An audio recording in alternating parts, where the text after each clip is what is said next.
డిన్నర్కి అయితే బయటకు వచ్చాము. బిర్యానీస్ అవి తిని తిని బోర్ కొట్టింది కదా, ఏమైనా తిందాము అనుకొని ఆల్ఫాకి అయితే వెళ్ళాము. ఆల్ఫాలో కబాబ్స్ బాగుంటాయి. మేము వెళ్ళేసరికి లేట్ అయింది కదా, కబాబ్స్ అయిపోయాయి అని చెప్పేసి గ్రిల్ చెప్పాము. గ్రిల్ అయితే ఈ రోజు టేస్ట్ చాలా బాగుంది. ఈ రోజు టేస్ట్ చాలా బాగుంది కదా, రేపు కూడా వచ్చి తిందాము అనుకుంటే రేపు ఖచ్చితంగా వరస్ట్ గానే ఉంటుంది. మరి నాకు అదేంటో అర్థం కాదు.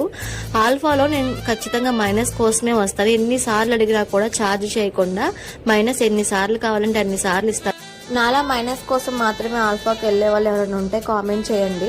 నైట్ ఏసీ వర్క్ ఉంది. ఇంటికి వెళ్ళేసరికి 1:30, 1 అయిపోతుంది నైట్ వర్క్ ఉంది కాబట్టి డిన్నర్కి మనీ మా కంపెనీ వాళ్ళే పే చేస్తారు. తినేసి బిల్ పెట్టుకోవడమే. బిల్ మెయిల్ చేసుకుంటే వాళ్ళు మనీ మనకి వేసేస్తారు. గ్రిల్ కూడా ఎక్కువ తినలేము, ఏదో కొంచెమే తినగలం. ఇద్దరం తినేద్దామని చెప్పి ఫుల్ చెప్పాము కానీ కొంచెం తినగానే ఎగటగా అనిపించింది, ఎక్కువ తినలేకపోయాము. ఇంకా ఈ వీడియో అంతే. Bye bye.